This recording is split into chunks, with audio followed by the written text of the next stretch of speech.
All right, it is Tuesday, November 12th, 2019 at 7 p.m. and you are watching The Slant with Brandon Risher. Today's show is going to be about life transitions. What are they? What do you do with them? And today I have a very special guest, my newest colleague, Lindsey McIntyre, and you work for? Risher Counseling and Wellness. All right. So today what we're going to do is just to give an overview of some of the things that we've seen as therapists as far as people going through life transitions, whether you're being young or old, some of your personal experience about, your life transitions, and we'll just kind of, have a free-flowing conversation. So, Lindsey, thank you for being here. Thanks for having me. So, in your estimation as a licensed professional counselor, what is a life transition? Like, how do you define that? Well, it's any major change that comes about. It can be positive or negative, and we think of big changes and we tend to focus on negative things that happen and thinking that those are stressors, like losing a job or something. But big life transitions are also things like you start a new job, or you enter the workforce, or you get married, or things like that. So they can be positive changes, but they're still stressors because they shake up your routine. They mix everything up for you. We were talking a little bit earlier, and yeah. we were talking about routine, and I'm a very routine person. Very much. So tell me a little bit more about your transition. I know you're from Texas, and you just recently moved to Charlotte. So tell me a little bit more about the process of what made you want that transition and some of the stresses, both positive and negative, that you experienced personally. Yeah, what better person to talk about life transitions than a therapist who just made a major life transition Absolutely, herself. absolutely. Right. So I just moved from Texas, and there are a lot of things that I really liked about where my life was, and I really liked my practice and where I was working, the people I was working with, and had a great caseload there, and I liked my friends and lots of things like that. But I knew I needed a change, and there was just a lot of I always wanted to get out. Now, when you say change, like what were you seeking, or what were you not having in Texas, and to say, you know what, now it's time to pull the trigger? What I noticed, and it was kind of growing more and more and more, was every time I would leave town and leave the state and go on a trip or something, I felt really great whenever I was gone. And I came back home, and it wasn't just like, oh man, I'm not on vacation, I'm not gone for the weekend. It wasn't those kind of like blues you get from that. It was, I was like, oh no, this doesn't feel right. And so there was an increasing sense of like, this just doesn't feel right, and something's got to change. I had a lot of changes that happened in my life the past few years that weren't changes that I really initiated or wanted to happen maybe. And so I needed a transition to happen. I needed a change to happen that was something that I initiated and that I wanted for myself. And so it came about that I needed to move. So as far as like your family and things like that, because your family is back in Texas, Yeah, right? mostly, yeah. So how did your family play a factor in your decision, or the difficulty in making the decision? It was hard to leave a lot of my family in Texas and not have them so close. I've really close to like my grandparents and some other people, just immediate family, and so it's hard to not have them there. And that kept me wanting to stay around for longer than I would have normally. But eventually you've got to kind of make a move for yourself and not live your life just for other people. So. When I think about the word transition, I think about a transitory state where you're trying to go from one place to another, right? And whether literally or figuratively speaking, right? Like breaking up a relationship, it can be a life transition. Yep. Changing careers or just changing jobs, right? Literally just changing your route to work. So there's, from the mundane to the profound. So when you got here, that first couple of weeks, what was it like for you once you said, okay, I've invested in this financially. I literally have. I live here now. Right. I've driven from Texas to Charlotte, and now I'm here. And now it's like, oh crap! Like, what has that been like for you so far? Surprisingly, not much of the oh crap feeling. Like I expected those to come on, and they still haven't happened yet. I've been here for about a month and a half, and it was more of a sense of like, okay, I did it. Okay. I did it. And I think that was a really good indicator for me. It was like, this is something that really needed to happen, and it was the right time for it to happen. And I planned things out, and I'd done a lot of back work to make sure that transition did go pretty smoothly. There's always going to be hiccups and things like that. Sure. But I did as much as I could to make sure that it went pretty smoothly, and I knew just to I needed to have that time to get a new routine and a new rhythm. So So clinically, you tend to work with teenagers to early adulthood, right? That tends to be kind of your niche. Yeah, mostly. And those people are making transitions All the themselves, time. right? All the All time, the time. right? All the time. Their whole life is So, transition. I know we were Yeah. talking a little bit off air about, most people when they think about a crisis living, they think about a midlife crisis. Right. But we're talking also about a quarter life crisis, Yeah. right? And I guess that would be right around the age of the people that you work with. So how would you define a quarter life crisis, and what are some of the things that you're seeing with the population that you work with? So, a big difference for the quarter life crisis, that's people like in their 20s, even into the early 30s, is they're first starting to really form their identity as an adult, as a professional. And it's not the like teenage identity development. And so they're figuring out who they are, both as an individual, but also professionally. And they're also coming out of school most of the time. And they've had all of these expectations that have been just kind of fostered of you're going to get out of school and you're going to enter the workforce and do this and this and this and buy these things and Right. all of these relationship things and all these financial things, and that's not really what their reality is. And so there's a lot of stress that comes in that they're really not expecting to have, and again, just a lot of doubt and a lot of stress. One of the things that I see with working with people of different races and different cultures is that each culture has their own particular stressors, right? When it comes to occupation, right? That some people like it, particularly, let's say you're the golden child Right. of the family and you're supposed to be a doctor or a Right. lawyer or an investment banker or something like that. So your path in life has been set for you, and now, but it's been set in such a kind of very specific and tailored way throughout school, right? You have these tangible goals that you have to meet, and now they get out in the work world where you don't necessarily have these deliverables like grades and No. reports and things like that, and they freak out. Yeah. Because they're like, well, I'm supposed to The be semester doesn't end. semester doesn't end. I'm supposed to be the trendsetter for my family. Like, I'm supposed to be the person that may change the course of my family's Yeah. life, right? And the enormity of that stress and pressure that comes with that. And, you've been telling people, oh, I'm going to be a doctor, I'm going to be a lawyer, I'm going to be this. And then you're just like, but I don't necessarily know if I want to do Yeah. this. And they freak out. Now, also with the quarter life crisis, I think in our society today that kids are being introduced to so many things so early on in life, right? When you think about a midlife crisis, usually between like 40s to mid 40s. Right. And then if you think backwards, depending on when you graduated school, that's about 20 years. So now people are starting to work at not work, but do the amount of time. They're waking up at 6 a.m., they're going to school, and then they're going to a job, or they're doing sports or dance or something. And they're literally doing something from 6 a.m. to like 7 or 8 p.m. And they've been doing it since they were like 8 or 9, 10 years Right. old. And they're like, That's their identity. Right. That's their identity. Their identity is to do something. It is, in the transitory state is, I'm going from one thing to another. I'm transitioning from school to some other. They're no longer an athlete for life. Like, that's not what their life revolves around, is athletics and then a whole bunch of school in between practices and things. That's a hobby, if that. A lot of times it's just completely dropped. And that provides a lot of structure for them too. Yes. And yeah, no, that's their identity. And so they, again, aside from just figuring out who they are as a professional, as just an adult with adult responsibilities, they've also oftentimes dropped a huge part of who they are. Now, I know with midlife crisis that, usually people are in their 40s. So if they're going to get married, they tend to be married, tend to have kids. But, some people, particularly if they get married young or have kids young, they may be going through a quarter life crisis without necessarily the ability to make as much income as they would in their 40s or 50s. Right. They may have small children now, and now they're like, oh my God, I don't want to do this anymore, and I have this extra stress. So they kind of stick to these jobs or these tasks that they do, and they're so stressed out about it, and they can't really put words to it because they're like, well, I'm doing everything I'm supposed to do. And I'm so, not seeing any of the fruits of the labor that I've been told to expect. right. So when you see that as a clinician, how do you address that with them? How do you get them to kind of put words to some of the things or some of the experiences that they're going through?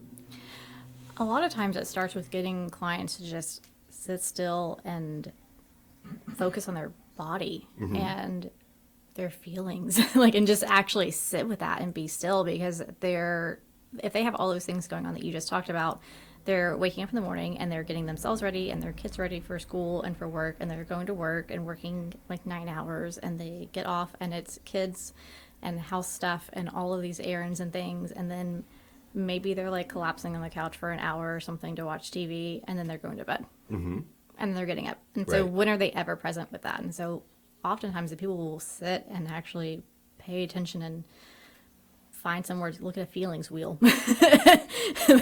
Yes. And get some vocabulary and be like, that's how I'm feeling. And noticing like where all the tension and stress is in their body. And it's not just because they went and got a massage and so they feel better for a little bit. It's because they're actually paying attention to their body and where they're holding that tension and stress. And they're learning to pay attention throughout the day. Like, when does that tension in my shoulder get worse? When does my stomach get knots? And if you can identify that, then oftentimes you can actually start making some changes about it, because you have a name for it. You're like, oh my God, I've been feeling this thing, and there's an actual name for it. But I think, that's such an important factor, that in so many cases, that feelings wheel or there's so many different emotions but people only know about 5 or 6 of them. And if none of those are any of the things that they identify, they might have a best fit. And what we say we are, we tend to actually enact over time. So if I feel that I'm angry, though it may not be angry, then you express all that discomfort as anger. It's all through anger, right? And your job is going to be affected by it. Your relationships are going to be affected by it. And versus saying, maybe this is something that I'm doing that had a shelf life. And now it's time for me to go do something else. But I'm afraid if I say that, then what is my wife going to say? What is my husband going to say? What is my parents going to say? Particularly if it's going well. Right. I think, it's really easy to stop something that you're failing at. Right. Yeah. But what do you do when things are going really well for you? Yeah. Right. I mean, I've had so many doctors and lawyers that I've worked with who are really, really good at what they do. And then they almost get trapped into the money that they make. And they're like, well, if I do something else, I don't know if I'll ever be able to make the money or have the prestige that I have. Because their whole life is built around that. Right. And I don't want to do this anymore. Right. And like you said about identity, it's so tied to, it's not what I do, it's what I am.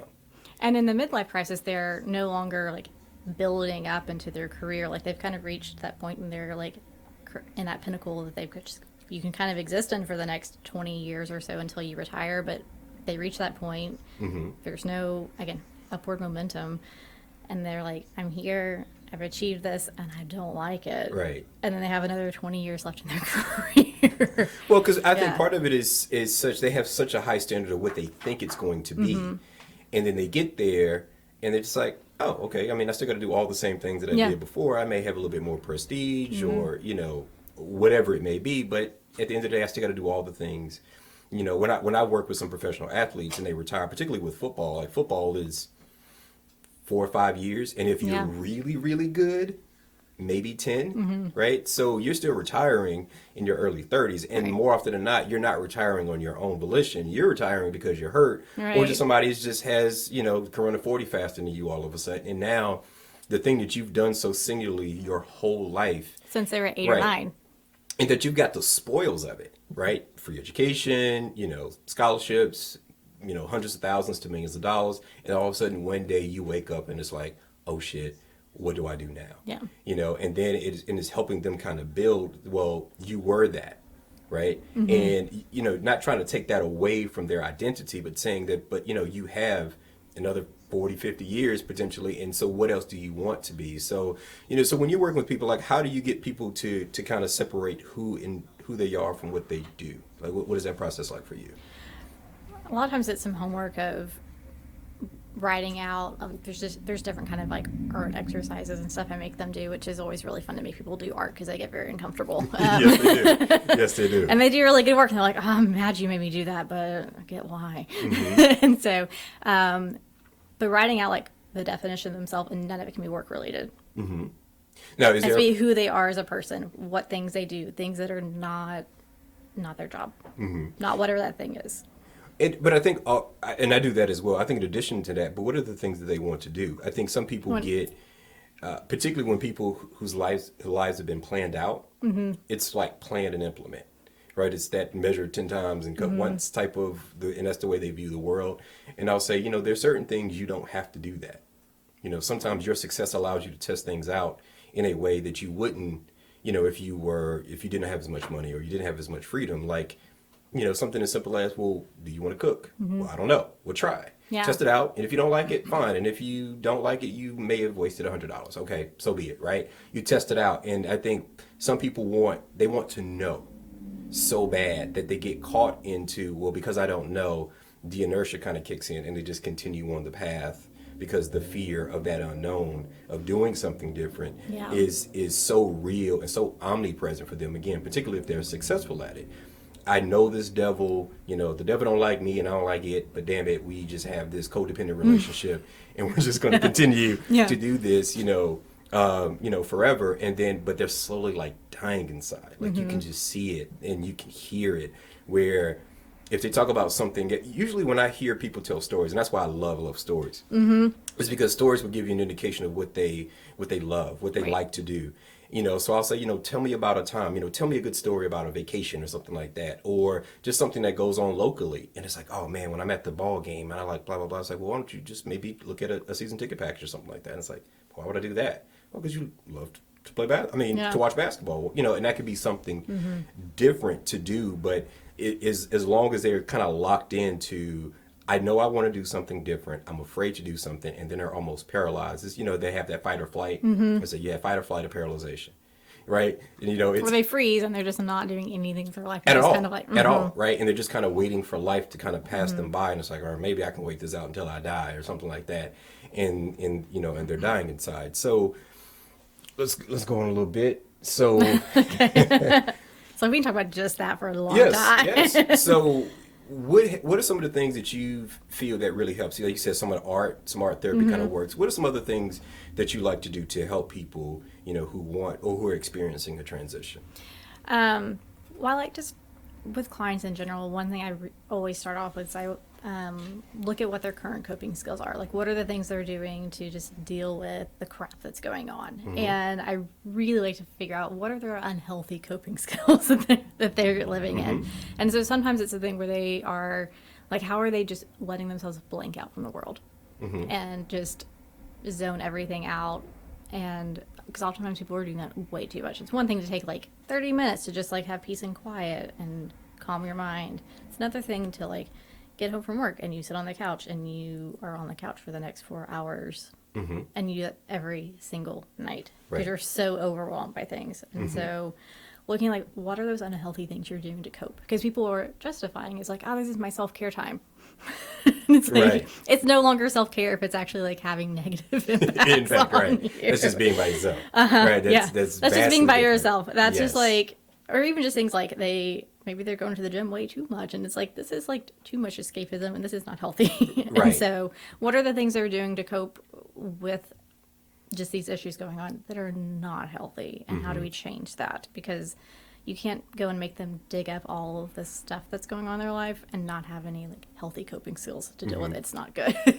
And and there's nothing like transition to make all like things like old trauma and stuff kind of rise to the surface, because trauma loves instability. Yes, it does. Yes, please preach that. Trauma loves instability. Yes, exactly. So it will all trickle up. And so if they're trying to like deal with the fact that they're in the middle of this transition and actually make some change there, if there's any like old issues hiding up in the past, they're going to probably come up in therapy. And so I want them to have good coping skills to fall back on so that they leave my session and aren't just like falling apart for the next week. That doesn't feel really responsible to do. You don't want them to fall apart while at the same time you're not a mechanic. You can't fix them that day. Yeah. So being able to definitely strike that balance. So that's where I start. Yes, that's the start. That's number one. So when I work with couples who usually one person or another is experiencing some level of transition, whether it's with their career, whether it's with the relationship themselves, and sometimes the transition is, I don't want to be in this marriage anymore, right? And they're trying to figure out like, well, what do I do, right? That maybe the reason that I got into the relationship is not something that I need right now. So they feel that they are, growing or transitioning to some different version of themselves, and maybe some spouse is not, and they're basically the same person that they've always been. And it's really, it's amazing to me how often I'll talk to people who don't trust their partner to talk about the internal struggle, those traumas, and how that's influencing their transition. I see this a lot with where one person is an entrepreneur in a relationship and the other person is not an entrepreneur. Yeah. Right. And maybe at the beginning they wanted stability so that they can now flourish, and now they are actually flourish, going back to the success piece. Yeah. And they're like, well, I want to go do something different now. And, somebody's like, well, what about me? And you're like, well, I don't really need you for that stability anymore. I have my, right? And you see, that. So what I try to do a lot of times is try to get someone, either whether it's individually or within a couple, to really like, do you trust them enough to talk about some of these feelings that you're having? Like, you know what, babe, I don't really want to do this anymore. I swear if I see another patient, I'm going to, blah, blah, blah. And because without it, the spouse is going to experience it regardless through the withdrawal. Or, you know what, babe, I'm going to go to the gym for the third time today. And you're like, the hell? It's like you did leg day and arm day. Like, how you going to go? Right? How I'm going to run, 5 do miles. whole body day. Right. But it's really being able to understand when you're communicating, whether it's therapeutically or within a relationship, like how trust is important. We know that it is important, but we don't know sometimes contextually why it's important and in what levels it really kind of permeates all aspects of different relationships, right? Because particularly when you're working with couples at the beginning, they have to trust you too, or just an individual, right? Because they may not tell you some things that you're like, well, if you told me this, it would really be helpful for me. But they don't trust, like, I may sound nuts if I say this, right? And they're doing that to their spouses. They're doing it to their parents, if it's or friends for that matter. It's like they're parsing out all the information. Like, this person gets this section, and this person gets this section, and this person gets this one. And if all 5 of us got together, we would know what was going on. Right. And really be able to make some difference. Exactly. So it's really getting people to really understand, why trust is important and to whom you need to really kind of say these things to, because sometimes it may not be that you need to transition at all. It's just that your way of viewing it is so finite and you can't, and you can reinforce a thought, but you can only have so many. Right. And it's like, well, I would never say that to my husband. It's like, well, hold on. Do you trust him? Well, yeah. So why wouldn't you say that to them? Well, because, he's going to tell me no. It's like, well, how do you know that? And if he does, then you have a dialogue, you have a conversation about it. But people want to hold these things inside, and over time, like I said, it'll just kind of destroy you, from within. So going back to early adulthood, when people are transitioning from college or even grad school for that matter, sometimes now they're transitioning at 26 and 27. What have you seen people try to play like catch up, particularly like, for life? Like say somebody graduates from undergrad and then somebody's graduating from like med school or law school and now they're 26, 27 and now they're trying to like almost live that early 20s life in their mid to late 20s. What have you seen with that? It doesn't go well. Right. Yeah. But why do you think it doesn't go well? Well, because they're trying to merge two, like those are just 2 different stages of life and they're trying to live them both at once. And they're not, you can't really have a lot of balance with that. So they're swinging from one end of the pendulum to the other. So it's like, here, let me be young and party and have no responsibilities. Let me start a lifelong career that I have put tens of thousands of dollars into in many years of my life. And the responsibilities and the actions that come with each of those lifestyles on a day-to-day basis don't often go together too well. So right. And it's not a very cohesive identity. No. Particularly if you have a very much a professional job. It's like, one of the reasons you were able to be that kind of crazy and dumb is because you didn't have the stresses and the pressures. Right. But you do, and you can't. Because you didn't have rent.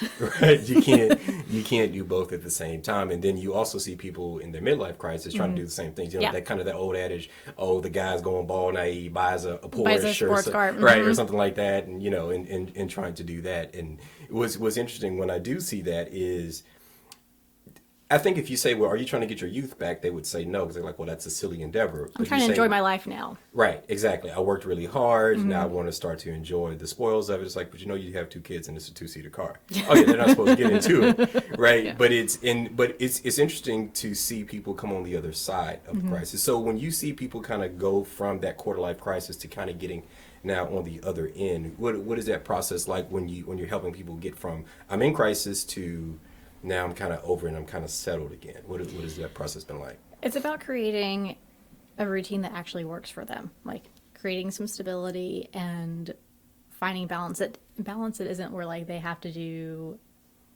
stick to a certain regimen, and if one thing changes, then they just completely fall off. It's about letting them have kind of an ebb and flow. People, a lot of times will come in and their life is like up and down and up and down, and I tell them balance isn't about just having like this steady, even line every single day. It's about letting it be like gentle waves up and down.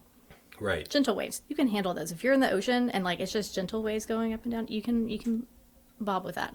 But you're going to be okay. It's whenever they're really high that things get really unsteady.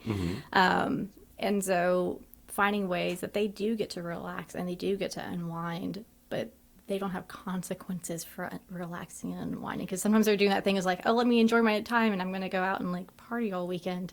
Right. And there's lots of consequences for that because they have to get up at 8 a.m. Right. on Monday. Yes. And they are no longer 20, and so they don't do that so well. Right. And your Sunday's a wrap. Right. Yeah. You go out on Saturday and you're like, well, I'm null and void on Sunday, and then hopefully by Monday, you know. Yeah, and it doesn't work anymore. They can't do it anymore. No. And so it's about finding ways, again, to have some balance and to relax and to do things that actually are fulfilling to them. Mm-hmm. And looking like, when do you actually, like, do you actually feel good about this? So, right. Like, if their thing is that they let themselves watch reality TV for 4 hours, and the evening's like, how do you feel after doing that? Mm-hmm. Like, you know, I think balance is, or like there's a biology term, homeostasis, that is, your body's in balance, right? And, you're healthy. But to me, psychologically, it's more of an idea. Some people try to become so balanced that they're imbalanced. Right. With the because they attempt. have to maintain this like Because they're trying to because they're trying to have that straight line versus saying certain careers are not going to give you balance. No. By definition, it's not like you're going to have your 8 to 5 and go about your business, and you don't have to worry about your job until the next day. So it's like, well, if you have a career where, let's say you're in medicine or in our field where, you have this background running app of your patients all day the time, long, right? All the time. It's hard to totally dissociate from that because you care about your patients, right? Otherwise you wouldn't be doing it. But it's like, well, how can I find more balance in my life as opposed to, like you said, that straight line? There are going to be times I should be sad, right? That's perfectly normal. Just like diagnostically, one of the things that I try to tell people, like, oh, I think I have this XYZ diagnosis. And I'm like, nah, the chances of you having it are rare. And they said, well, why? I said, because the chances of anybody having it is rare. Very few people are bipolar. Yeah. That meet the full diagnostic criteria of any diagnosis. It's like, slow down. Yeah. What you're feeling is something that might be appropriate for what you're actually experiencing. So maybe you can kind of fine tune some things to give yourself more balance. But with any like heartbeat, if it's a flat line, you're dead, right? You need some going up and down. You don't need your blood pressure jumping all over the place where, but you do need some of that because that shows, some life as opposed to just saying, I need everything flat. And if I'm not flat, then I got to go find something else to do. So it's really kind of saying, is this something about your career or is this something else? And are you just trying to grab control, right? A lot of times in relationships, when people feel that things are not going right in their life, they're blaming their spouse, right? If I change this because this is such an important piece to me, that'll change it all, right? And it's like, well, is this thing really important or do you feel it's important and you're just trying to find something commiserate with how you feel to change? And then you're like, oh shit, what did I just do? And then you have buyer's remorse for the Porsche or the separation. And you're like, I just signed a 12-month lease. And I'm like, I don't want to be here by myself. I don't want to be back with my woman. And then you're like, oh my God, what did I do? So it's being able to, and I say, come talk to someone before you make such a huge, it doesn't have to be a therapist. It could be friends. It could be family, but people that you trust enough to be able to be honest and be vulnerable. And also people you trust enough to say, hey, I think you're full of, and here's why, right? Because so many people now will only go into their camps. And I think social media has something to do. You can just find your camp. And get validation for anything that you're doing. Anything that you do. Yeah. But people don't necessarily see the value in finding dissenting opinions. And I mean, that's allegory to so many things. But and I think that's what sometimes that's our job is. Our job is to be that person's like, I don't know, pimp. I don't know about that one. Let's kind of, I hear what you're saying. I'm going to validate and do all those things that, that I should do clinically and I've been trained to do. And let's think about some other things too. Let's try to, kind of play on the margins first, as opposed to making this huge life, decision. Because again, if you give up your license if you're a lawyer, it ain't that easy to get it back. No. So it's like, you sure you want to do that, or do you just need to step away for a little bit, clear your head, and then kind of go from there. So, all right, let's see what else we got here. So what do you want people to know? And we talked a little bit about trust before, but what do you want people to know when they're trying to make a life transition? Like, again, going about like, who should they talk to, and should they, how long should they wait before they make a decision? I mean, I know that's a kind of a nebulous question, yeah. but in your experiences, what have you seen kind of works well for helping people make that decision? There's a lot of things, and it's okay to need to talk to someone about what's going on, and sometimes that person is a friend, and sometimes it's also okay that you're going through stuff and talking to a friend or a family member, like, it's not enough. Like, you realize, like, I need more help than this. A lot of transitions come about because of failure, and people get so upset by the idea of having a failure in their life.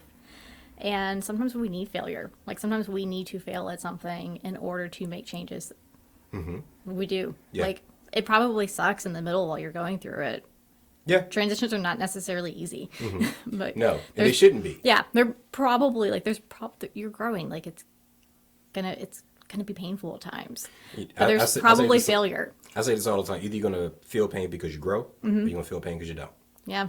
One of the two. So pain is inevitable. If you try to avoid pain, something's going to happen. You're going to feel it, maybe not in the moment. Yeah. But you will feel it eventually. So I think that's such an important thing, and to people to understand that there is pain that is necessary. And there's failure that's necessary. They think that because I fail, like, I am stuck, like things are done, like I can't, and they feel like everything's broken, so you can't do anything about it. It's like, you can build something from dust and rubble. You can put things back together. Yeah. If as a student, if you make straight A's, you don't really know what you don't know. Yeah. Right? You're doing so well, and you just get better at doing that, which is probably memorization. You don't really learn. Yeah. Right? The classes that I remember, or the things that I remember the most, of the classes that I didn't do so well in, really because I had to like really put different energy. Like my statistics class in grad school. Oh my God, stats, yes. I remember talking to my professor. I was like, "Why the hell do I need to learn this?" Like, no, baby, I'm an artist. I ain't, and he was like, "No, I probably use more statistics in the way that I conceptualize things than I ever thought that I would." And I think that I wouldn't have been as good at it and understanding it if I didn't get that first exam and said, "Oh, I didn't know that number existed in academia." Like, I was like, "Oh, they can do that?" Yeah. Didn't know that it was a score that low. Yeah. And it really, and I was like, oh my God, like I really might actually fail out of grad school, and I worked so hard for this, but it was like, all right, I can't, the way that I did work no longer works for me, right? Everybody is as bright as I am, if not brighter. I gotta go do something else, right? You're no longer the only shining star. They're like, everyone there has done a kick-ass job. Yeah, and you see, like, so it's so funny. So when I went to Morehouse, that a lot of the students there are like valedictorians and class presidents and blah blah blah. And the same thing with Spelman, right, which is an all-girls school. And that first semester, you just had a bunch of people who were like, "Oh, I'm the shit." Like walking around campus, and the upperclassmen looking at us like, "Oh, you gonna learn," right? But we were so used to being, kind of top dogs in whatever way, whatever your niche was, and then all of a sudden you realize like, oh, everybody's this way. Everybody is. Right? You can't just like rest on like I was the best. Like you can't just rest on that and rest on that being your identity. You have to figure out like who you actually are. Right. And that was my first transition. Was like, well, who and what am I? I've always been the smart kid. So, but I'm not. Now I'm just a kid. Yeah. And how do I become a man?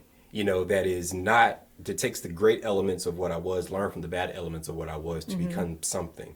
Right. And then, getting out of grad school, and my whole life since I was 5 years old was based on January and August. Yeah. Right. Semesters when right. Exactly. And I'm thinking about, and I remember that first August, and I'm looking like, hey man, I need to go get my Jordans or something. Like it's time for me to go get my school clothes. And it was like, no, there's no more school for you. No. And it was like, oh, huh.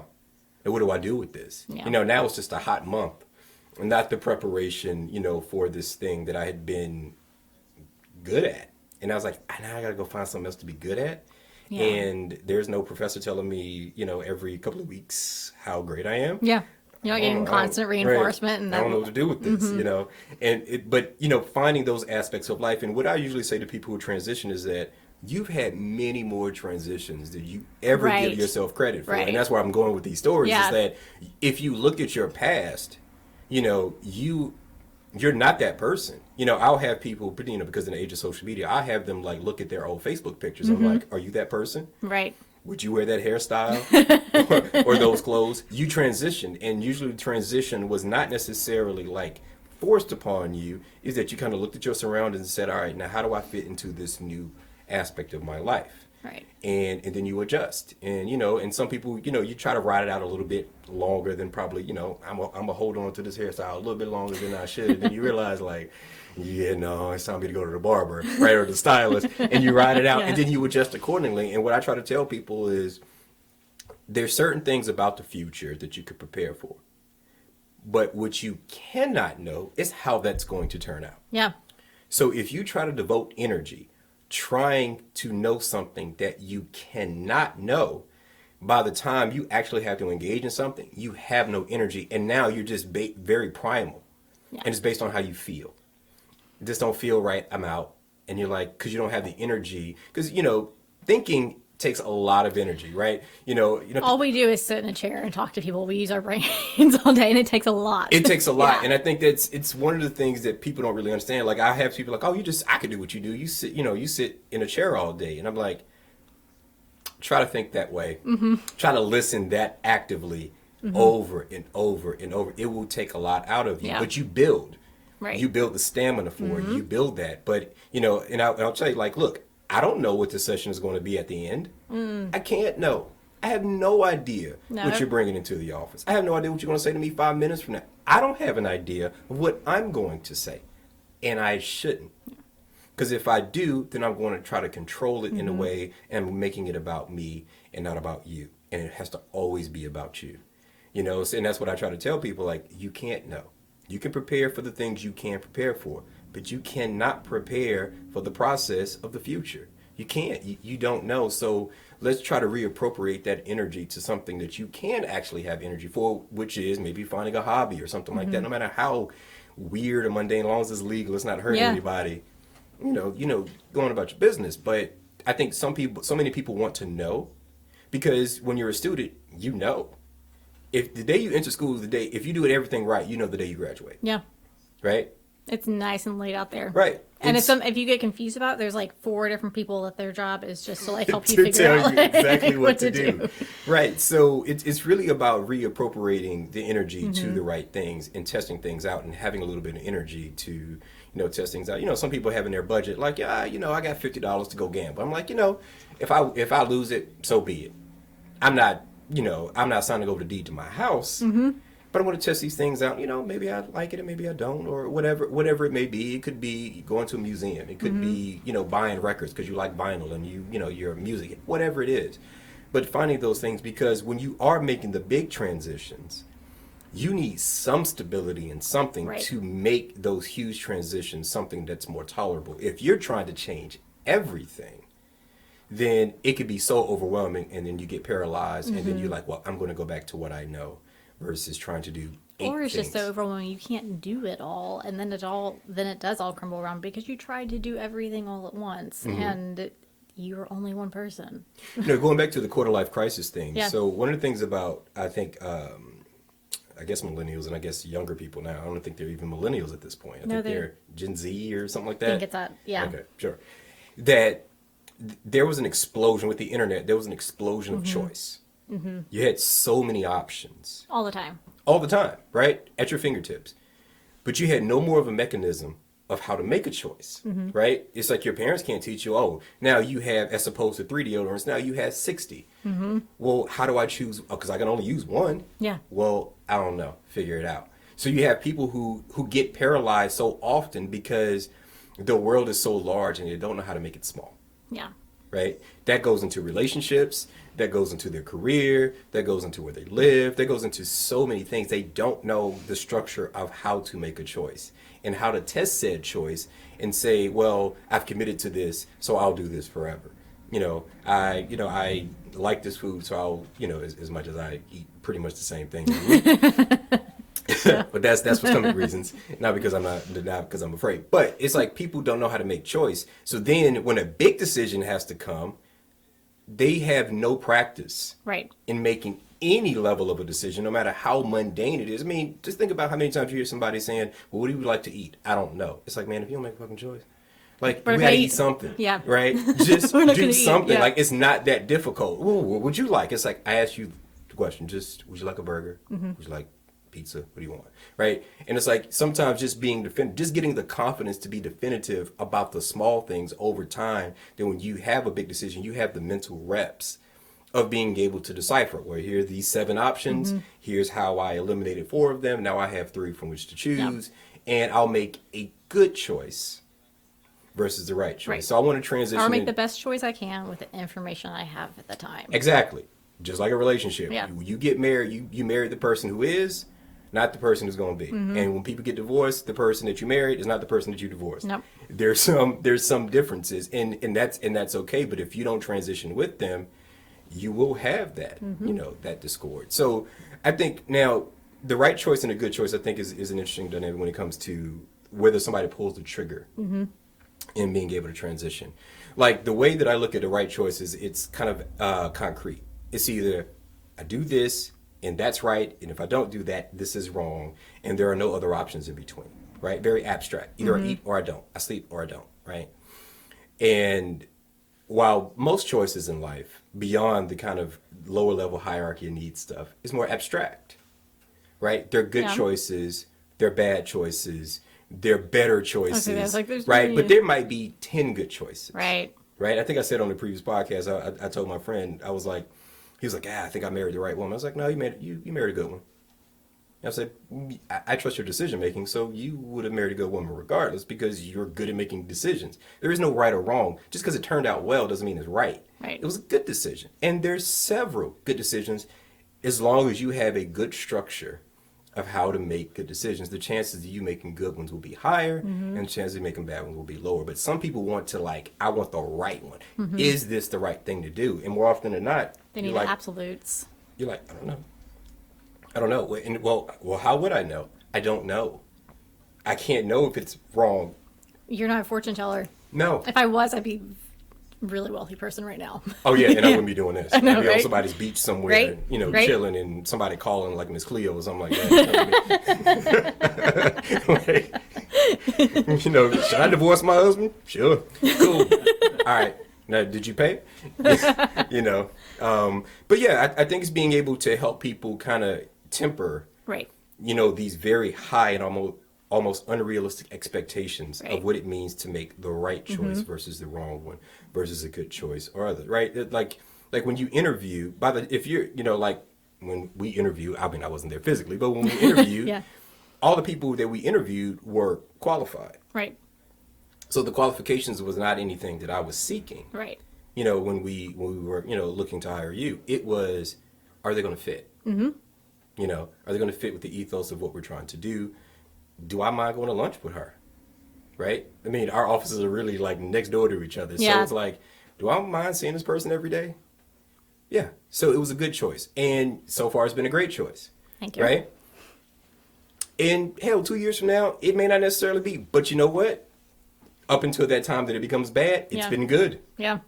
And it was the best choice you knew to make at that time. At that particular time. We had to pull the trigger on something. And that's fine. It's just like a relationship. It's like, you were ready to get married. They were good. Cool. You make it work. But people are like, they just want to know so bad. Because in the information age, you can know so much, but people don't know or have an understanding of the limitations of what they know. And or what you can know. They can't put it into context that's actually usable. So. Yes. And then whenever people were faced with that, like, I want to make the right choice. Like, what should I do? It's like, you make a choice about it, and you may decide to change later. And there's nothing wrong with that. Like, try that, see how it works. If it doesn't, have a backup plan. Yes. So to the audience, just want to say, look in the camera. There are more good choices than right choices. Yes. There are several good choices, right? If you go to a restaurant you like, they usually have several things you like. Can't go wrong. It's just what you want at that particular time. And this, that FOMO, that fear of missing out, Yeah. or the endowment effect, and that you've read in the book Misbehaving. That so many people have that, and that kind of goes to that right or wrong. Like, but if I do this, but I'll be missing out on this thing. And it's like, well, yeah, well, no shit. Like, anytime you make a decision, you're going to miss out on other things. Yeah. Like, that's... Until you learn how to clone yourself, like, you're going to miss out on something. And that's okay. And it's totally okay because you can't have everything, right? You can't be monogamous and a player. No. Right? You can't be a doctor and a firefighter at the same time. Like, choose one, and if you can, but give it a chance. Some people will, invest a lot, and if they don't get this immediate result, they're like, and I'm like, but then that's not investment, that's gambling. Yeah. Right? Gambling is for an immediate payoff. Investment is, I'm going to do this, I'm going to plant these seeds, and I'm going to sit back and let it grow. Well, you going to get any, catalyst to grow? No. Rain, some water, some fertilizer from time to time, and I got to let this mature. And if you have that patience, then when you are, and if you do that early on in life, then you understand the value of having patience when you're having that midlife crisis, or even for more and more people, that, when you get into your 60s and 70s and this real retirement age, right? It's like, all right, now what do I want to do? What do I want to be? I'm transitioning to more, kind of a grandparent or something like that. And what do I do? But if you have the practice of it, it makes everything else easier. It's just like with anything else. The more often you do something, the better you are at it, period. And we only get 5 or 6 big decisions in our life, right? Who we marry, whether we have kids, where we live, what we do. And so I know that's 4 or 5. I can go School. Right? School to some degree, because school a lot of times depends on who you're going to marry, right? And you can even go back to like middle school, like the honors classes you take versus the regular classes you take are going to be who you interact with for hours and hours a day. So all of these things, play. But the more you get used to making decisions, and for parents, for kids, help your kids make their choices. Their choices. You create the structure, you create the boundaries, but with that, you give them freedom, and you say, well, if you do this, let's kind of think this out. What do you think is going to happen? And then you let them test it. Pros and cons. Making a pros and cons list. So valuable. Yeah. Like seriously, just like writing it out. People will sit there and they'll be spinning in their head over and over again all the different options they have in front of them, and they can't make sense of it. And it's like, have you written it out? Like, literally like written it out in front of you? Yeah. Write something down, walk away from it. And then come back. Right? Because usually you're going to be a little bit more logical, a little bit more pensive about it, as opposed to everything just being a series of these independent thoughts that don't have any connective tissue, and then it's just all feeling, right? And then, and without context, we will feel, right? So we're going to wrap up here, Lindsey, but any last words, anything you want the audience to know? We were getting music. Okay. Anything you want the audience to know about you, about your practice, or anything about life transitions? Learning how to trust yourself is so important. That's something I was going to talk about earlier, and that's one of my favorite things to do with clients whenever they're going through big transitions, because they're afraid of what everything they're going to do.